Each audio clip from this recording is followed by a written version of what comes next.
I hear people talk all the time about their dream camera. And for me, that phrase has just never resonated because as I've evolved as a creative over the years, my interests have grown far beyond just filmmaking.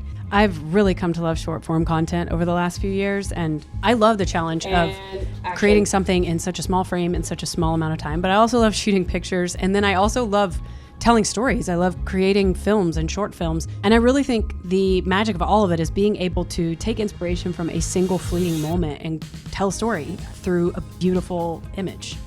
So for me, a dream camera would be something that would allow me to do all these things in one and come out looking extremely beautiful and professional. And I know it's asking a lot of a camera, but this is what Nikon has created. It's the Nikon ZR, and it combines all of the advanced features and autofocus from Nikon with Red's beautiful color and image. So to test this camera out, I decided to create a mini documentary with Ryder Biolos. She is wise beyond her years and so talented. She was born into a very well-known surf family, and she will be the first to tell you that she doesn't like surfing, but she loves the community, the culture, and the lifestyle. I just thought her story of growing up, being surrounded by so much surfing, and then her ability to take what she knew and bend it to her own interests and find what she was passionate about was so cool. So that was the story that I wanted to tell. So for the first shoot day, we started at factory, and we were shooting in the cutting room, and it was so crazy because it was pretty dark in there. And the first thing I noticed about the camera was how beautiful and rich the image was. So this camera shoots in a 12-bit R3D NE with log 3G10. To have a red color science in a body so small was insane. And I wanted to get as many shots of Ryder in the factory to show kind of Ryder's world she grew up in. And we only found out that morning that we were actually able to capture a surfboard being shaped. And I had this idea of what I wanted, but the shaper just kind of did his thing and let us know what he was doing. So this is a situation I feel like I always find myself in, having to move super quick to not miss a moment or part of the process. And sometimes you only get one chance, so you have to move fast, which leads me to the menu on this camera, which was very different at first. But by the end of the shoot, it was one of my favorite things about the new body and the new style. It just made me realize I didn't need a ton of buttons, and I actually just having a couple of buttons really sped things up for me. I also started to notice that the rig I had on this camera was kind of unnecessary, because usually when I'm shooting anything on the more professional side, I'll set my camera up with a monitor just for a better view and to evenly distribute out the weight of the camera. But the monitor on the ZR is a 4-inch screen, and the image was so rich, I noticed that I just started looking at the monitor instead of the one I added.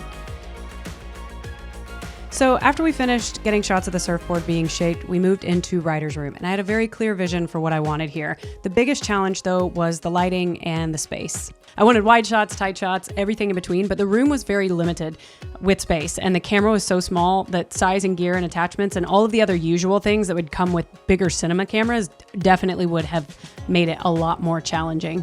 So it was quick and nimble, and it was pretty easy to kind of move around her studio.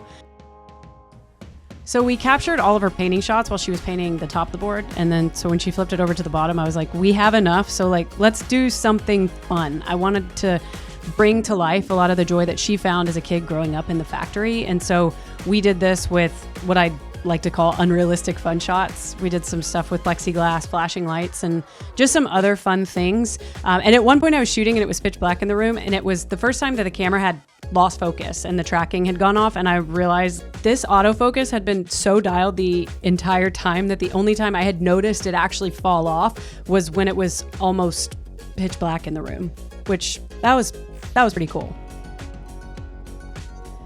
So for the second shoot day, we were down at the beach, and the first thing I noticed was how good this monitor was in daylight. If you look at this thing, it is extremely bright. I don't have to squint. I don't have to hold it close to my face. It's just solid and ready to go. So even later that morning when the sun started coming out and it got brighter outside, the monitor was still bright enough for me to see without having to lean over to squint or to use my hands to kind of block some of the light. I've never experienced a monitor on a camera like that before, so that was really awesome to have. For the beach shoot, Jacob was in the water with the red Komodo X shooting our 2 professional surfers who Ryder paints boards for, and I spent most of the time capturing them on the sand. I just think it's really cool to have a camera like the ZR that can stand with a professional cinema camera like a Red. And the other cool thing is that there's an adapter for the ZR, so you can use lenses from most other major camera brands on this camera as well. I could keep talking about how awesome this camera is, but I will go ahead and let you see for yourself. So we'll roll the tape.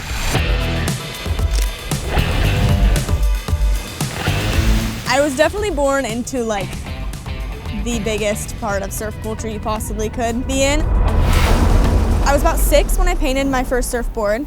I was about 7 when I painted my first real surfboard. And then I think around 8 or 9, I painted my first board ever for a real surfer.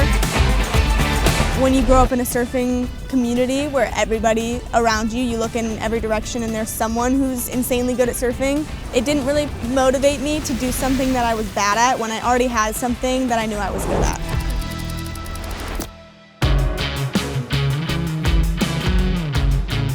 The world I grew up in is kind of definitely different than a lot of other people's worlds they would grow up in. My dad owns a major surfboard company, and I am an artist painting surfboards for the company.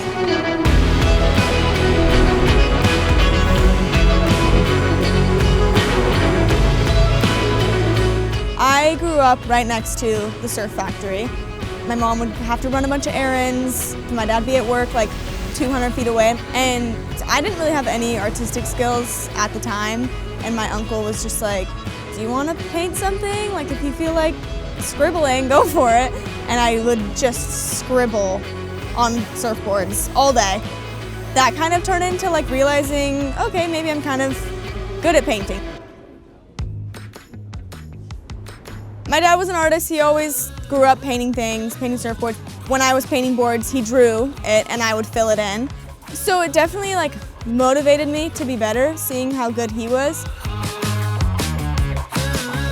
My job is so unique because Lost Surfboard sponsors about 12 athletes. So one month I'll have 70 boards, and the next month there will be no event next month. There will be no event coming up, and I'll have no boards to paint. When I end up having to do about like 10 boards a day, I have to really focus and really get in the zone.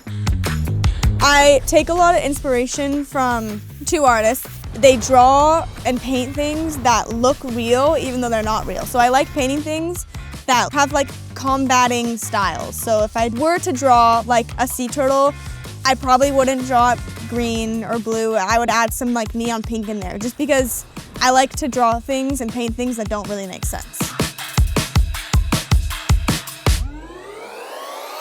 I think what made me realize that I really love doing it is when I got to see people really loving me doing it.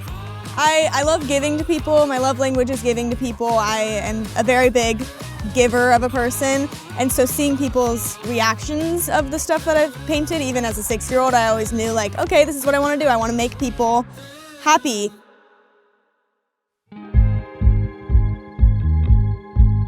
This year I did the art for a surfing charity event where all the proceeds go to charity, and it felt like I was finally being like recognized just for being an artist.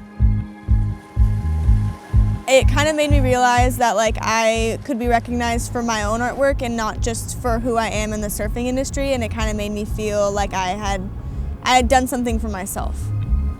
It's cool to see that like people feel confident in my art. I'd love to work for a bigger company as a graphic designer. I'm in school for graphic design in Laguna Beach right now, so I'd love to see where I can take my painting skills.